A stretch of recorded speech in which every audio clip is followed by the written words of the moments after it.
Welcome to the Ashenborne Archive. This record is preserved. Begin. Audio Codex Entry 25. The Verdant Maw, a green Inferno. There are places in AshenReach where death is merciful. The Verdant Maw is not one of them.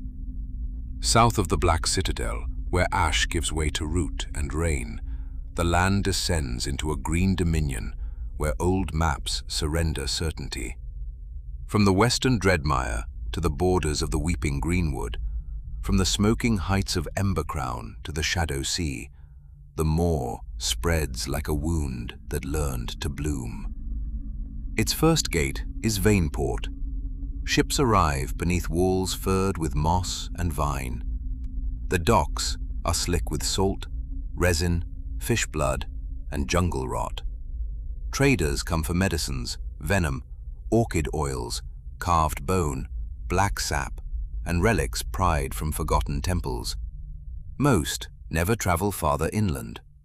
Those who do follow the Aortic River. It cuts through the maw in pale branching channels, swollen by warm rains and red silt. To outsiders, it is a road. To the Orovaya, it is an artery. Their oldest hymns claim the river does not flow to the sea, but from some deeper body buried beneath the land. Along its southern reaches lie the Orchid Graves. Here the dead are not buried, they are planted. Bodies are wrapped in reed cloth and lowered into wet earth, where pale orchids gather over them in days. Within weeks, roots fill the mouth, the eyes, the chambers of the chest. The flowers are beautiful. Their scent is almost human. Farther east stand the Titan graves, where ribs the size of watchtowers rise from the soil like ruined colonnades.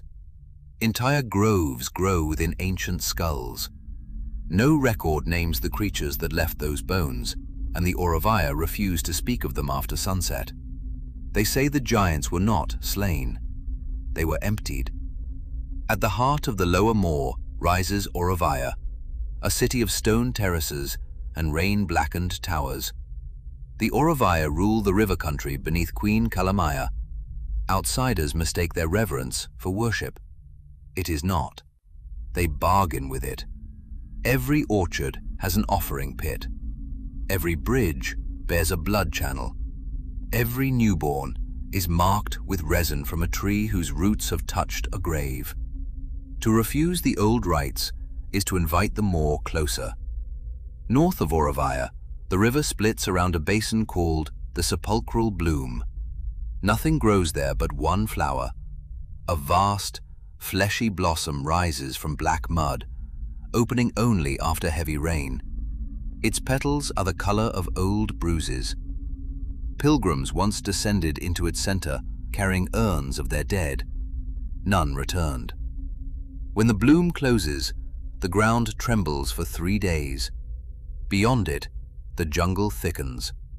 The temples of the Jade King stand half devoured beneath the canopy, stairways strangled by roots, and courtyards sunk into green shadow. The king himself is absent from every surviving carving. Priests remain. Soldiers remain. Kneeling captives remain. But wherever the king should stand, the stone has been carved away.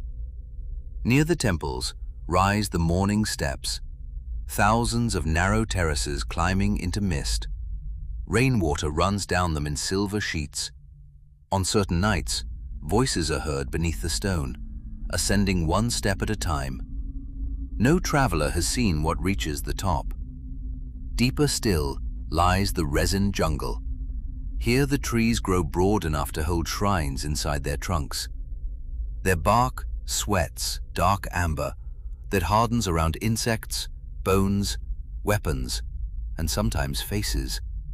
Hunters tell of animals preserved upright within the resin, eyes still open, flesh untouched by decay.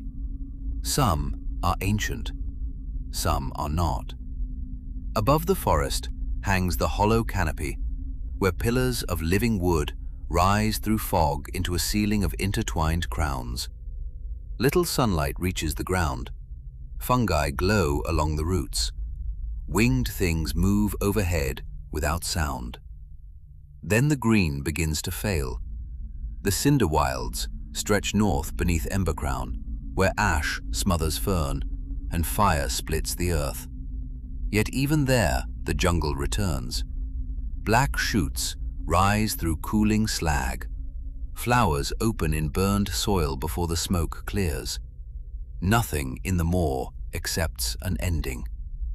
And over all of it looms Embercrown. The mountain has burned since before the oldest Orovaya dynasties. Its ash feeds the soil. Scholars once believed this explained the region's impossible fertility. Then the roots were found. Beneath the Cinderwilds, miners uncovered black root masses descending through volcanic stone, not spreading away from Embercrown, toward it. The tunnels were sealed. The miners were burned with their tools, yet fragments preserved in the Jade temples speak of the same thing. Roots beneath roots, rivers beneath rivers, a hunger beneath the mountain. The oldest inscription does not call Embercrown a volcano. It calls it a mouth. Perhaps the Verdant Maw is not a forest at all. Perhaps its jungles, rivers, beasts, flowers, cities, graves, and generations of blood are only one vast harvest. Everything grows. Everything feeds. Everything is carried north. And beneath Embercrown, something ancient has been eating for ages. The world of AshenReach also exists as a physical trading card game through collectible Ashenborne Archive relic cards and booster packs. The archivist has authorized a restricted offering for listeners of the Codex. For a limited time, listeners may receive an additional sealed booster pack through the sigil phrase Codex. To claim the offering, add 2 single booster packs to your cart at ashenbornearchive.com. Then enter the phrase Codex at checkout. Ordering instructions and all archive links may be found within the show notes. The excavation continues. The archive's presence endures across the outer channels. Seek the social archives listed in the show notes for visual lore fragments, trading card offerings, and continued dispatches from AshenReach. Follow if you would continue to travel the realm of the Ashenborne Knight, or remain on the outskirts of AshenReach and be forgotten by the archive.